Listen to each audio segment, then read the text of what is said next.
ముందుగా అందరికీ నమస్కారం. నేను మిరాజ్. ఆంధ్రప్రదేశ్కు సంబంధించి వైసీపీ అధికారంలో ఉన్నప్పుడు చాలా తప్పులు తడకలుగా ప్రభుత్వం అనేది ఉంది. అది మనందరికీ తెలుసు.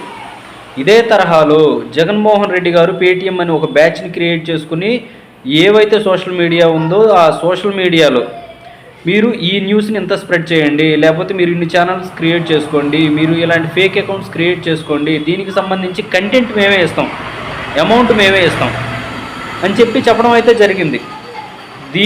దీనిలో ఒక భాగంగా ఉన్నటువంటి వర్రా రవీంద్రారెడ్డి ఈయన కూడా ఒక పాముగా మారాడు. ఈయన ఎప్పుడైతే భారతీయ సిమెంట్స్ ఉందో దానిలో నుంచి జాబ్ మానేసి ఫుల్ టైం ప్రతిపక్షాలు కావచ్చు, లేకపోతే ప్రభుత్వాన్ని విమర్శించేవాళ్ళు కావచ్చు, ప్రతి ఒక్కరిపైన ఆఖరికి జగన్మోహన్ రెడ్డి గారి యొక్క సొంత చెల్లెళ్ళు కావచ్చు, అమ్మ కావచ్చు, ప్రతి ఒక్కరిపైన ఇలాంటి పౌరుష పదజాలం కావచ్చు, లేకపోతే అసభ్య రీతిలో మాట్లాడడం కావచ్చు, జగన్మోహన్ రెడ్డి గారు చేపించిన వాటిలో పేటీఎం బ్యాచ్లో వర్రా రవీందర్ రెడ్డి కూడా ఉన్నారు. ఆయన జడ్జి గారి ముందు మొత్తం చెప్పడం అయితే జరిగింది.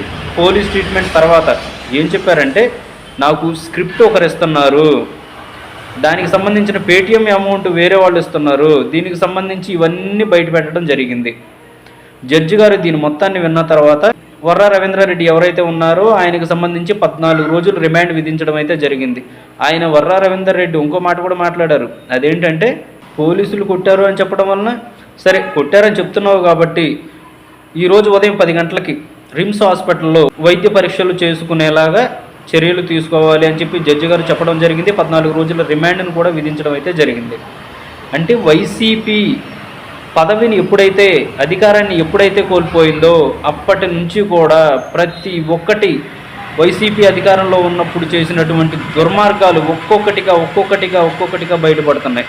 అంటే ప్రజలు కూడా ఇవన్నీ అబ్జర్వ్ చేశారు ఈ 5 సంవత్సరాలు.